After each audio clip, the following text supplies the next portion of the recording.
are ripping it in the Pontiac T37.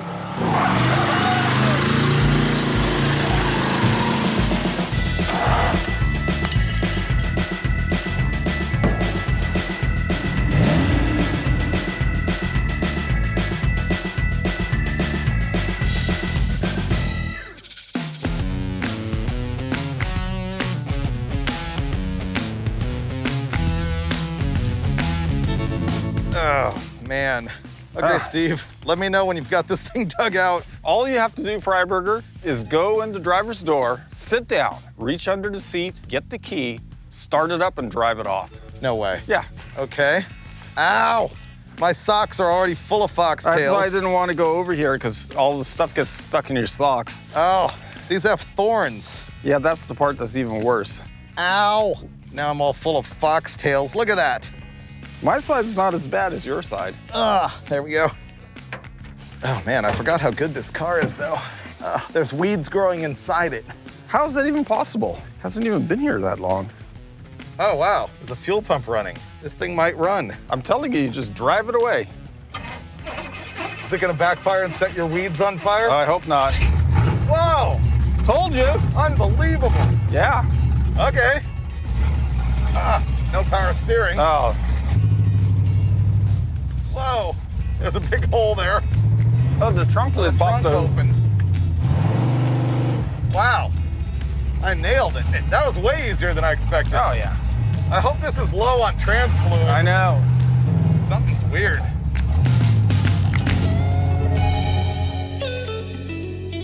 I can't believe we actually drove this into the shop. So the car we're dealing with here is a 1971 Pontiac T37.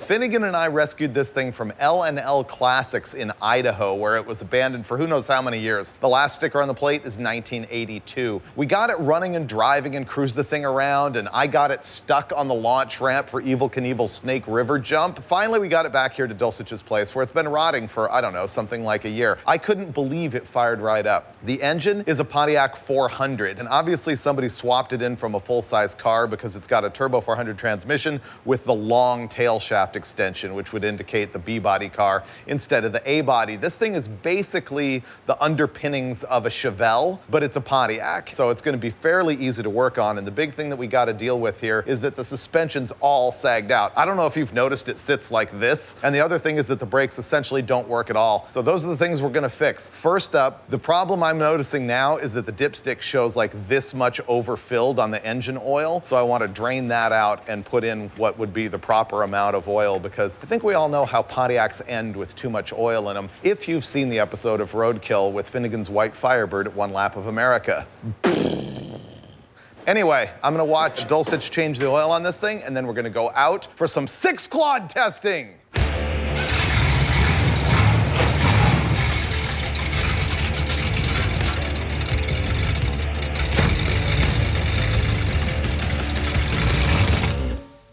Conked it out.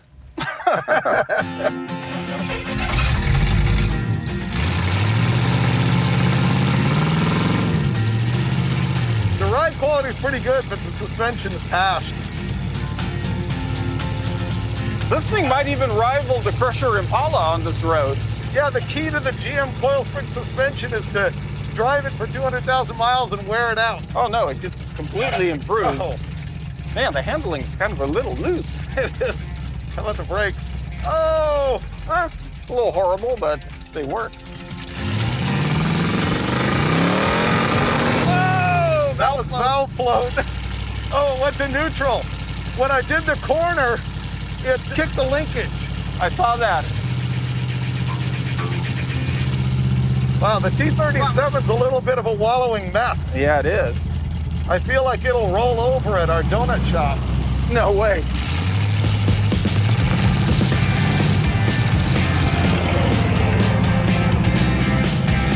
Wow, it handles really good. This is actually pretty nice. You can pull out of it before the dust cloud catches up. We'll be golden.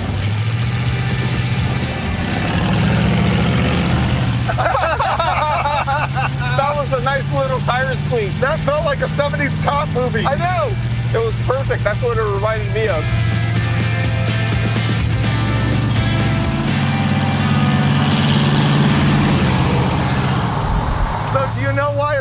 T-37? It was named after a Russian tank from World War II. Well, that would be cool. That's not it. No? So, in 1970 and 1971, they dropped the Tempest as the lowest trim level. Oh. They replaced it with the T-37. T-37's an option code, just like Z28 or LS6 or any of that stuff, yeah. I did not know that. Now you are edumacated. Yeah. This one is pretty trick because it came with those factory sword stripes on the side. They also had the GT37, which is the high performance version. This one's kind of turned into that with the 400 swap. Someone did swap it in. This original 350 car. Wow, this car's awesome.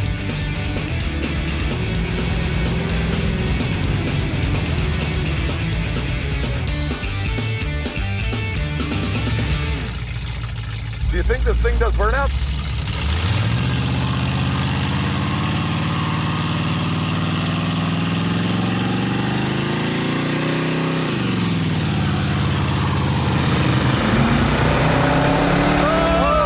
That was really bad wheel hop. Look at it. Oh, yeah. It's a one-legger. Yeah. That's a little embarrassing. Okay. Six-clod. So here's the plan. Cast your mind back to the Vanishing Paint episode when we revisited that 70 Challenger. We came out here and we had to test suspension on it before and after. We did the Roadkill Garage Six-clod test. Yeah. Think of a dirt clod as a roadkill pylon. And you'll see that we're about to run a slalom here. Ready, Dulcich? Oh, yeah. More than ready. Okay. I am fully clodded. All right, Dulcich, you're gonna drive because I drove the VP. Okay, man. Looking forward to it. Ooh, this has no seat belts. Oh, that sucks. I've got the steering wheel to hold on to, though. I'm gonna be holding on. All right. Sorry if it seems like I'm dating you or something, but I'm worried about no seatbelt. And now. Oh. I'm holding the transmission. And, okay, 704. That's really good.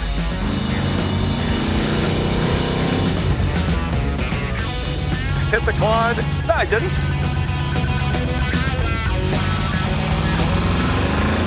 That was 681 Okay. with clod penalties. That was already there. You hit a clod. We'll have to review the footage.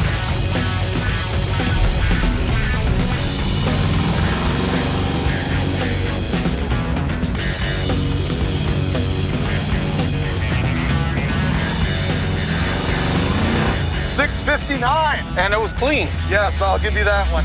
All right, see if you can Getting the repeat hang it. of this.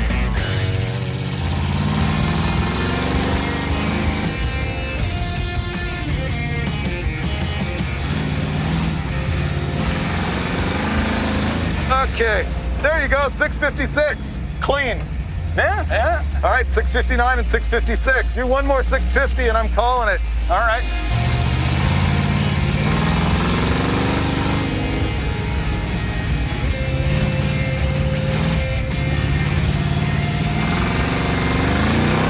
There you go, 656. I like the repeatability on that, Dulcich. Yeah. I think we got it. Okay, 656. That's our number right there. Yeah. That's what I'm talking about, Freiburger. Good one. Boom. Woo. That was great.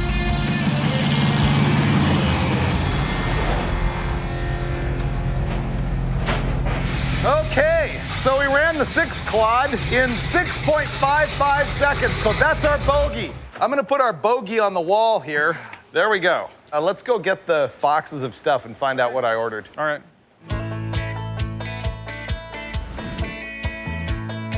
Okay, it doesn't look like I actually got that much stuff. I think I didn't want to go full pro touring, ruin the ride quality. I just wanted to like have the thing sit level and have good springs and shocks and maybe exhaust that wasn't horrible. I noticed I got both 2-inch and 1-inch drop springs. Steve's enjoying that sandwich over there. All right, moment of truth. Is it an assembled spindle and brake assembly? Yes! Okay, that is gonna drop right on. What else do we have? Bilstein shocks. I went all out. So I think what I'm gonna do is start off by measuring the wheel lip height on all 4 corners so that we can tell you people like exactly how much we altered the car with the BMR springs. Wow, that's weird. Both sides are 26. To me, this side of the car really looks like it's leaning down. That's strange. Okay, thing actually sits pretty level.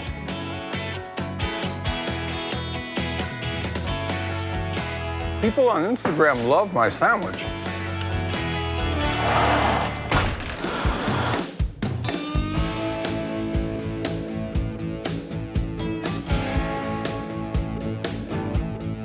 Okay, we're opening the front suspension bag of worms. What I'm trying to show you here is that you don't have to get it right, just get it running. And the suspension version of that is we're not gonna be replacing every bushing and all the ball joints and all the tie rod ends and everything like that. I'm just gonna fix the biggest disasters, which are the brakes and the springs themselves and the shocks. So what I'm gonna do to begin with is I'm gonna get the whole spindle and brake assembly off so that we can get the spring out, which you gotta be very careful with. Stay tuned for those tips. We're gonna have to take upper ball joint, lower ball joint, brake line, tie rod end, and shock absorber all apart. But I've already run into a problem. I've got the nut loose on the upper ball joint. On the bottom ball joint, the nut won't come loose because the stud in the ball joint is turning with the nut. And I hope I'm gonna show you how to fix it without it being a complete high cursing job, but we'll find out. I'm gonna need Steve to roll that jack in. Guide me in, Freiburger. I will guide you precisely. I know you will. The eye of Freiburger. Wow, that spring is shot. Yeah. Okay, there you go. The weight is off. So now that we have all that load on it, I will attempt to loosen that nut once again. Okay, it's the moment of truth. Ooh, it's working. Score. Relief. Yeah. Let me take the shock apart. All right, the shock is now loose. There we go. That is an original GM shock absorber right there. Never changed.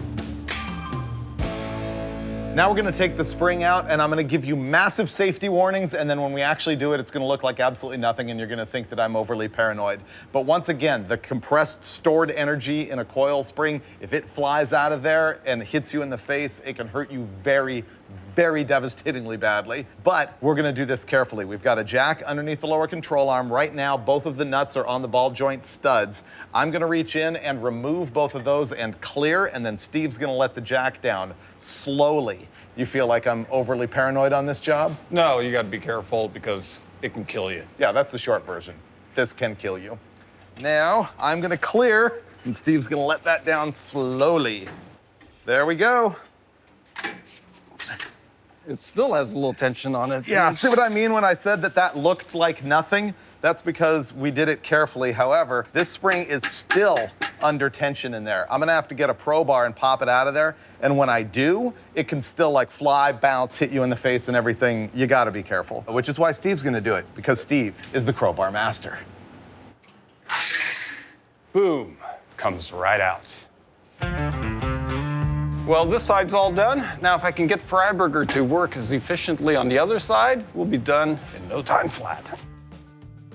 Man, I thought we were gonna get off easy and just slam our new disc brake assembly in place, but unfortunately, I gotta take the drum brakes apart because we need to reuse this steering arm on each side and drill it out to a bigger size. They need to go to 1/2 inch. So I'm gonna be taking this apart. Dulcich already has his apart and he's gonna start hogging holes. There's your steering arm, Steve-O. Thank you. Okay, that's 1 down, 3 to go. I'll just flip this over and get the other hole. And then we're gonna be in business. Stevie Baby's over there at a germ-free distance assembling these doohickeys, and you can see the brand new spindle is on the back there, and that lower hole is gonna go right onto the lower ball joint stud, like so. Next up, we're gonna have to install the coil springs. I've got our original and haggard old spring and our brand new 2-inch drop spring. We decided to install the 2-inch drop instead of the aftermarket 1-inch drop because we assumed that these springs are so sagged out that they're already at least 1 inch lower and that a 1-inch drop spring would probably raise the car. So we're gonna start at the 2-inch drop. However, you can see that the difference in height here is more than 2 inches. What we got going on is this is a much softer spring. The rate of it is gonna make it collapse a whole lot more than this one. I don't know what the numbers are. This isn't science. This is Roadkill Garage. but the lower height is going to also help us get it installed much more easily. The only other thing you need to know is, see how this one is machined or stamped flat on this edge, and this one has a pigtail on it? You want to put the pigtail down because that nestles in the lower control arm, and the flat edge seats up into the frame. So we're going to drop this thing in, and then I'm going to need Steve's help to scrunch the spring up there without dying. It's installed. Boom. That's a big moment. We got the spring in and the spindle installed. What we're gonna do now is basically mock everything up really loosely and just enough so that we can put the car on the ground and check the ride height. So Steve's gonna slam together the rotor and everything on this side, cinch a couple of nuts, not fully tighten them down yet, and I'm gonna go to the other side and do the same thing.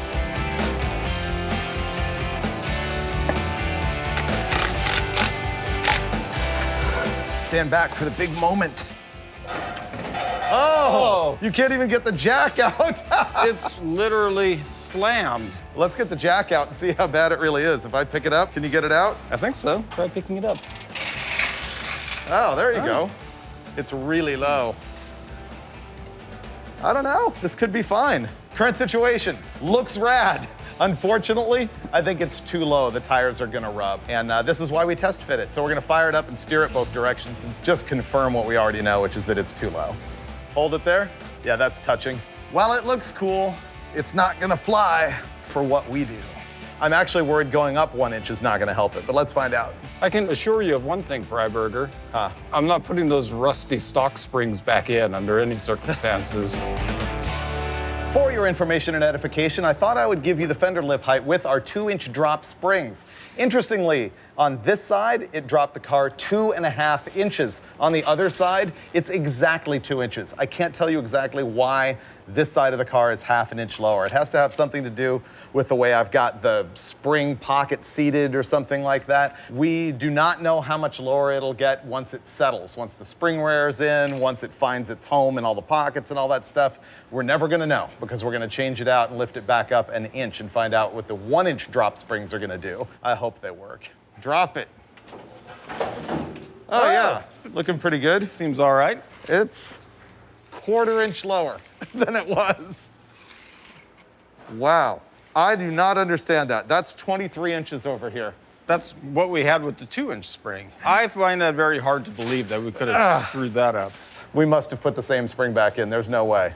SP034, SP034A. These two are the same part number. How can it have lowered it a different amount on each side? That side of the car is quite a bit heavier than that side of the car. Because? I don't know why, but when I put the jack down the center, it'll lift the right side of the car way more than the left. I've got to offset. That tends to indicate that the rear springs are doing something different. I've got to different. offset the jack almost 6 inches to have both front tires leave the ground evenly. Yeah, that tends to indicate a rear spring situation.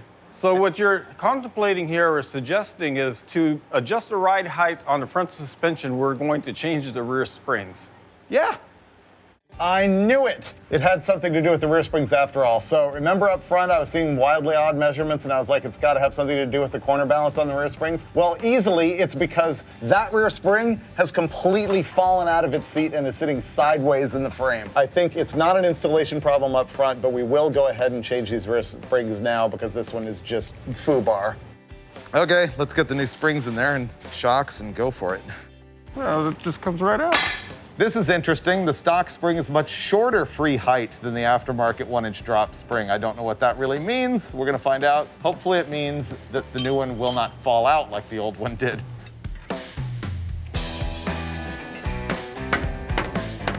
There you go. Yeah, the upper's installed. I need to jack it up more before I tighten the lowers. Okay, wheels are gonna go on, the back's gonna come down, then the front's gonna come down.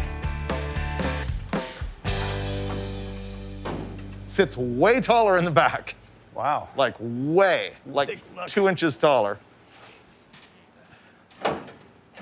And it's still not sitting level.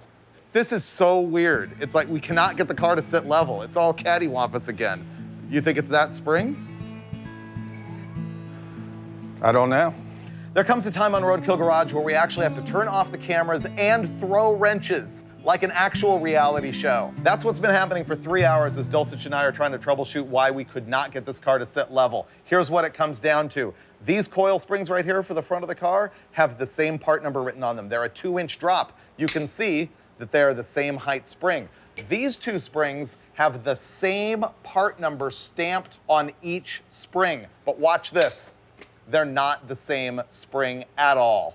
This one is marked and part numbered as a 1-inch drop spring. So is this one. But look at that. They're radically different. As a matter of fact, if I take this one and put it over here, you can see that it is in fact a 2-inch drop spring. So what we've been dealing with all day long is two springs with the same part number, one of which is a 1-inch drop coil and the other one is a 2-inch drop coil. And that's why this garbage will not sit level. So what are we gonna do? Take our stock springs, cut half a coil off of them and throw them back in the car.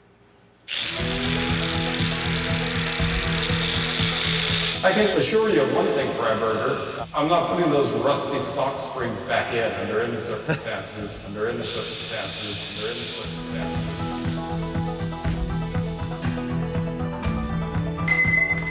Now he's got half a coil cut off the stock spring, which has now got a much taller free height than those aftermarket ones. And so this is gonna get unfun right now. Ouch, ow. That hurt my thumb. It's in. This is gonna be our first drop with half a coil cut off the stock front coil springs. I predict it does nothing. Oh, it did drop it. It looks like it. Ooh, we may have nailed it. Really? That would be really good. Oh, dude. The left-hand side of the car is still way lower. Wow, it's way up there. Yeah, that is half an inch higher than it was stock. And this is half an inch lower. So what is going on? There's an inch difference from left to right. Yeah, Do you think it might be in the clocking of that thing? it could be. Because that's the part that hits first, and now it's to the outside where it's Yeah. got less leverage on the lower Yeah, control it's arm. the clocking of this one. Yeah. This is getting to be like Keystone Cops around here, man. I'm getting pretty frustrated. We've had 3 sets of different front coil springs in the car, 2 different sets of rear coil springs, and every time it's lower on that left front. And I keep thinking I've found the solution. First, it was that rear coil spring that was all wedged in there sideways. Second, it was the aftermarket springs that were 2 different heights. Now, we've got these cut stock coils in here and it's doing the same thing. So I'm like racking my brain to try and figure out what is the one variable we're overlooking in all of these scenarios that's making that happen. Dulcich thinks it's just weight. That side of the car is heavier because of the steering gearbox and the battery or whatever. The only thing I've got now is that I know that I have this coil spring clocked in its bottom seat differently than I do on the other side. It was just the way it was easier to install. So I'm gonna undo that and find out if it fixes it. And if it doesn't, I'm gonna swap the springs side to side and find out what happens. And if that doesn't fix it, firebomb. That's all I gotta say. Okay, jack out. That's what you don't wanna have happen.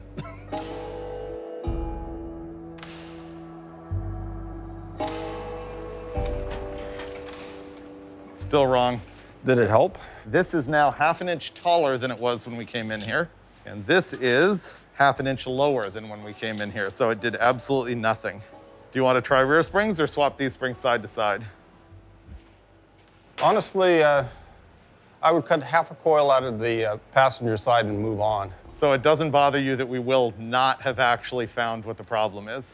Then No, it doesn't bother me at all. I would cut an extra half a coil out of that side, level the car, and send it down the road. the problem with that to me is that, yeah, that fixes our cosmetic and problem and it'll drive just fine. It's no big deal. It leaves a mystery unsolved that really frustrates me. Yeah, but I think that's all psychological because of the Freiburger precision. There's some sort of mental imbalance because one spring would be taller than the other, but that's what the car is asking for. It's saying, So, do this to me, please. so even though these are the exact same springs that we drove in here with and you cut the exact same amount off Don't of trust that them, baseline anymore. why? It just doesn't make any sense. And we all observed that the car was cattywampus at some stage. Even though it measured out perfectly level. I just don't trust that measurement baseline. I just don't. Do me a favor, let's swap the coil springs side to side. Okay. Because if your theory is correct, it'll raise that side if these springs are not equal. No, the springs are equal. I think this side of the car is just heavier. but we can try it. If you want to eliminate that from the realm of possibility that the spring rate on the right side is slightly more than the spring rate on the left side, even though they're identical coils. 3 different coil springs in the front, same problem every time. Yeah, so chances are better than average that if we swap them side to side, the same thing is going to happen. It's going to do nothing. Yeah, I know. So I think the director would be wise to just cut at this point. This is enraging. Man, I had to just walk away from that front suspension. And in back, we changed to the 1-inch drop springs, and it's still a little too high. In fact, it might even be slightly higher than it was with the worn-out original springs. So I know we have to put the 2-inch drop back here, and I'm just going to do that to get the satisfaction of getting the job done. All right, down she comes.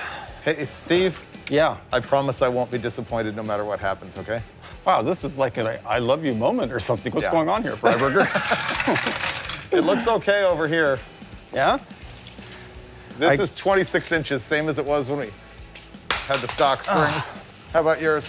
This is 27 1/4. 27 1/4. It's 1.25 inches higher than over here. It's because that front is low. Yeah, you can see the cars. Okay, so next step, swap the spring side to side, and when that doesn't work, we're just gonna go ahead and hack the springs and make it the same and not care. Oh, I like the idea.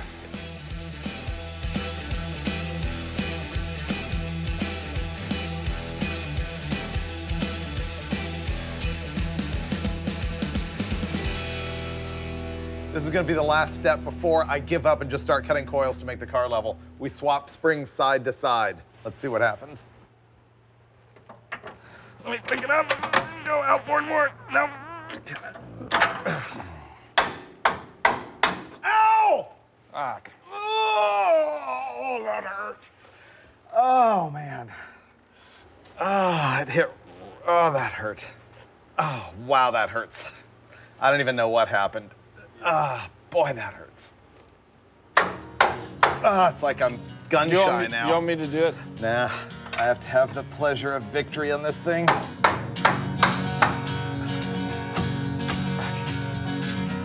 And safety net is on. Oh, I'm just fatigued.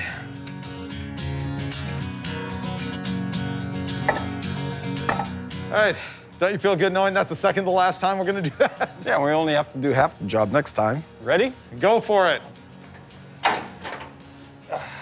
Fixed. Is it actually fixed?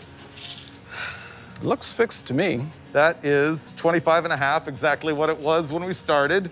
And this is 25.5. It's level, yay! We're back to where we started! 2 days! Oh, Freiburger, you're feigning excitement. 2 things. First of all, I am vindicated. The coil spring swap side to side actually worked. Second thing, this whole episode has been a giant comedy of errors. I won't know until I see the final cut of the show whether you really have an idea or not of how many times Steve and I have changed these coil springs around, how many hours we've put into it, how many arguments we've had about it. It's been stupid. I think we've got the least amount of ultimate work done in an episode for the most amount of hours spent ever. But there are some learnings here. First, there can be multiple combinations of things going wrong at the same time that mess us all up, like a offset coil spring in the back combined with the wrong aftermarket springs in the front and so on. Second of all, when you take apart your OE springs, look at the part number tag on them, keep track of what's right and left, because what we just proved is that the coil spring over there on the left-hand side has a different rate than the one over here on the right-hand side, even though they had the same free height, meaning you put the stock coil springs right next to each other, they're the same height. Unlike aftermarket ones, which have a higher rate to them and they are the same height and the same rate. So anyway, all that gobbledygook. Ultimately, I think we're gonna cut another coil out of this thing so that we can get a little stance out of it and get back to the 6-clod. And man, that's gonna be a glorious moment because I'm sick of this.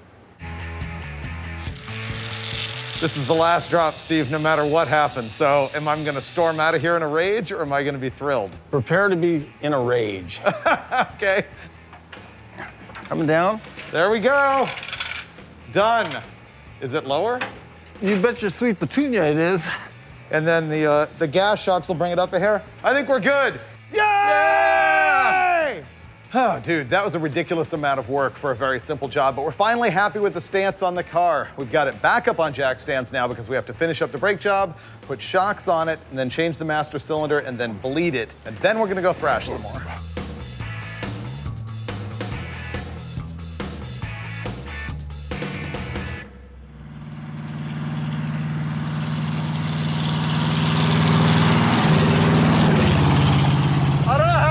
From the driver's seat, but to me it actually makes me feel like it's less of a junker, that it actually feels like it's level. And like when we hit bumps, you don't just feel like the right rear go down. It's like the whole car is more settled, you know what I mean? Yeah, I was just thinking the same thing. Like the rake kind of gives it a more sporty feel from behind the wheel. I mean, this feels like a muscle car. It's not like Grandpa's car with nose up attitude.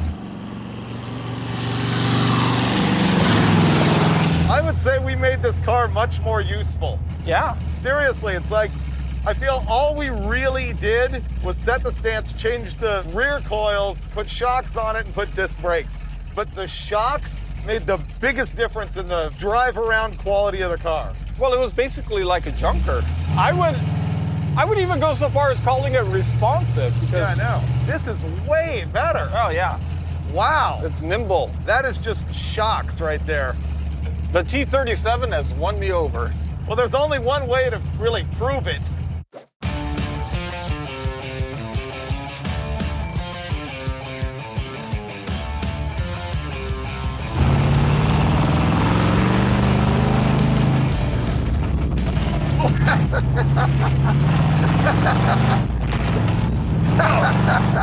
I can't stay in my seat. It didn't do that before. 6-0. Okay, that's half a second better, but Yeah. man, I was slip sliding away. That was funny. Oh, All right, 6-0. how am I gonna brace myself? I'm gonna brace myself. Try not to hit me. It's hard to control the car when you're... Hit a quad.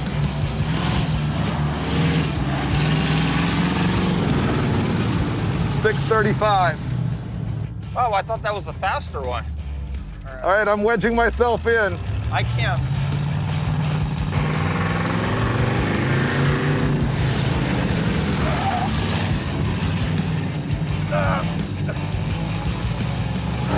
Oh, dude, 582. Best ever. Wow.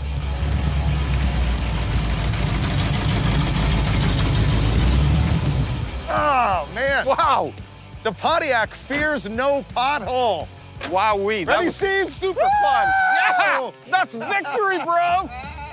That was fun. Yeah. This thing is good. I just couldn't believe the tenacity, the grip on the road. Fantastic. You've got low standards, but it is Oh, yeah, really I do. good. I We did, like I our did. Pontiac a lot. I feel like we did less labor on this episode of Roadkill Garage, or less progress mechanically than virtually any time ever, and yet had the greatest results. Oh. It looks better. Yes. It rides way better, and 7/10 improvement in the Six-clod. What can you ask for? Brody this thing out of here, man. All right.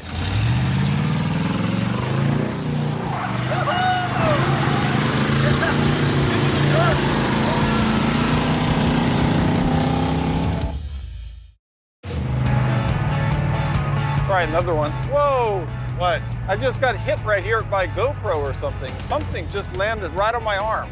Like a GoPro? I don't know. It was something about that big. It just landed right on my arm and bounced out. Could it have been a bird dropped dead in midair and just landed on my arm That'd be hilarious. as I just drove by? What's the chances of that?